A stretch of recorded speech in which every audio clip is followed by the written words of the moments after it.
واقعہ سلطان صلاح الدین ایوبی قسط نمبر 55 اپنا اسلامک اسٹوڈیو۔ ناظرین، پروہت ایک جگہ زمین پر گھٹنے ٹیکے ہوئے ہاتھ ہوا میں بلند کرتا اور زور زور سے زمین پر مارتا تھا۔ ہر بار بلند آواز سے کہتا تھا، انگوک کے دیوتا اپنے قہر کو سمیٹ لے، ہم دو بہت ہی خوبصورت لڑکیاں تیرے قدموں میں پیش کر رہے ہیں۔ وہ اس آندھی کو دیوتاؤں کا قہر سمجھ رہا تھا۔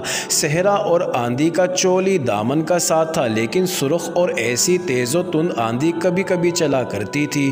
وہ حبشیوں کے خطرے سے تو بہت دور نکل گئی تھی، مگر صحرا کے ایسے خطرے میں آ گئی جو ان کے لیے جان لیوا ثابت ہو سکتا تھا۔ ان کے لیے دوسری مصیبت یہ آئی کہ ریت کی بوچھاڑوں اور آندھی کے زناٹوں سے گھبرا کر تینوں گھوڑے منہ زور اور بے لگام ہو کر دوڑ پڑے۔ وہ چونکہ اکٹھے بدکے تھے، اس لیے اکٹھے ہی دوڑتے جا رہے تھے۔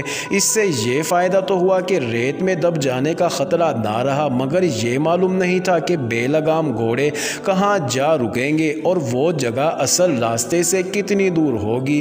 لڑکیوں میں اتنی ہمت نہیں تھی کہ وہ گھوڑوں کو قابو میں کر لیتی، اور گھوڑوں میں اتنی ہمت نہیں تھی کہ وہ زیادہ دوڑ سکتے۔ وہ پیاسے تھے اور آدھی رات سے مسلسل چل رہے تھے۔ عزیز ناظرین، تھکن اور پیاس گھوڑوں کو بے حال کرنے لگی۔ ایک گھوڑا منہ کے بل گرا، اس کی سوار لڑکی ایسی گری کہ گھوڑا اٹھا، اور جب پھر گرا تو لڑکی اس کے نیچے آ گئی۔ اسے مرنا ہی تھا۔ کچھ اور آگے گئے تو ایک گھوڑے کا ٹنگ ڈھیلا ہو گیا، زین ایک طرف لڑک گئی، اس کے سوار اسی پہلو پر گری، مگر بایاں پاؤں رکاب میں پھنس گیا۔ لڑکی زمین پر گھسیٹی جانے لگی۔ تیسری لڑکی اس کی کوئی مدد نہیں کر سکتی تھی، اس کا اپنا گھوڑا بے قابو تھا۔ وہ اپنے ساتھی کی چیخیں سنتی رہی، پھر چیخیں خاموش ہو گئی اور وہ لڑکی کی لاش کو گھوڑے کے ساتھ زمین پر جاتا دیکھتی رہی۔ اس پر دہشت طاری ہو گئی۔ وہ کتنی ہی دلیر کیوں نہ تھی، آخر لڑکی تھی، زور سے رونے لگی۔ ڈھیلی زین والا گھوڑا یکلخت رک گیا۔ تیسری لڑکی اپنا گھوڑا نہ روک سکی، اس نے پیچھے دیکھا، آندھی میں اسے کچھ نظر نہ آیا کہ اس گھوڑے کا کیا حشر ہوا۔ لڑکی تو یقیناً مر چکی تھی۔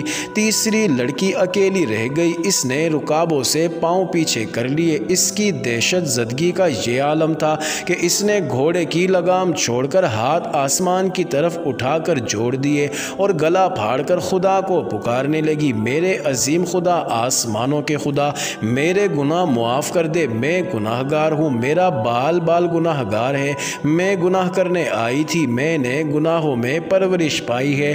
میرے خدا، میں اس وقت بہت چھوٹی تھی جب مجھے بڑوں نے گناہوں کے راستے پر ڈالا تھا۔ انہوں نے مجھے گناہوں کے سبق دیے، جوان کیا اور کہا کہ جاؤ مردوں کو اپنے حسن اور اپنے جسم سے گمراہ کرو، ان کے ہاتھوں انسانوں کو قتل کرواؤ، جھوٹ بولو، فریب دو اور بدکار بن جاؤ۔ انہوں نے بتایا تھا کہ یہ صلیب کا فرض ہے، تم پورا کرو گی تو جنت میں جاؤ گی۔ وہ پاگلوں کی طرح چلا رہی تھی اور اس کے گھوڑے کی رفتار گھٹتی جا رہی تھی۔ زار و قطار روتے ہوئے اس نے خدا سے کہا، تیرا جو مذہب سچا ہے مجھے اسی کا معجزہ دکھا۔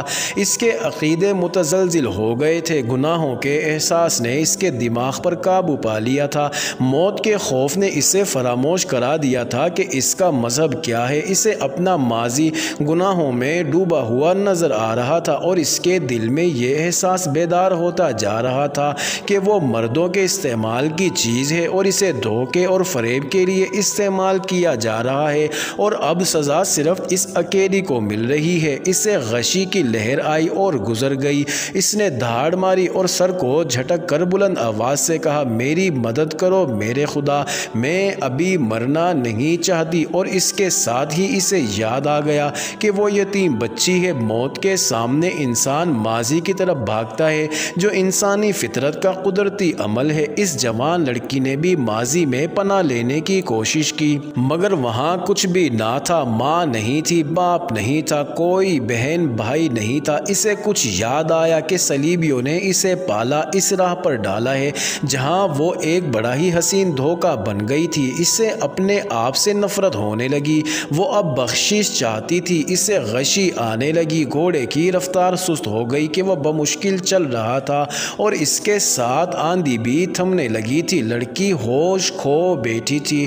ناظرین، سلطان ایوبی نے سرحد کے ساتھ ساتھ گشتی پہرے کا انتظام کر رکھا تھا۔ ان میں سے 3 دستوں کا ہیڈ کوارٹر سوڈان اور مصر کی سرحد سے 4-5 میل اندر کی طرف تھا۔ ہیڈ کوارٹر کے خیمے ایسی جگہ نصب کیے گئے تھے جہاں آندھیوں سے بچنے کے لیے اوٹ تھی، مگر اس آندھی نے ان کے خیمے اکھاڑ پھینکے تھے۔ گھوڑوں اور اونٹوں کو سنبھالنا مشکل ہو گیا تھا۔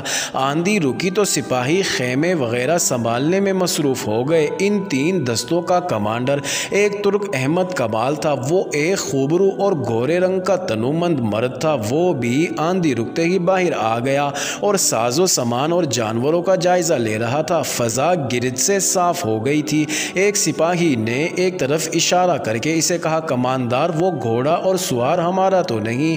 ہم نے ابھی لڑکیوں کو فوج میں شامل نہیں کیا۔ احمد کمال نے جواب دیا، وہ لڑکی معلوم ہوتی ہے، بال بکھرے ہوئے ہیں، صاف نظر آ رہے تھے۔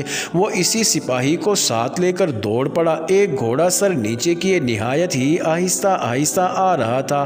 اسے چارے کی بو آئی تو ہیڈ کوارٹر کے گھوڑوں کی طرف چل پڑا۔ گھوڑے پر ایک لڑکی اس طرح سوار تھی کہ اس کے بازو گھوڑے کی گردن کے ادھر ادھر تھے اور لڑکی آگے کو اس طرح جھکی ہوئی تھی کہ اس کا سر گھوڑے کی گردن سے ذرا پیچھے تھا۔ لڑکی کے بال بکھر کر آگے آ گئے تھے۔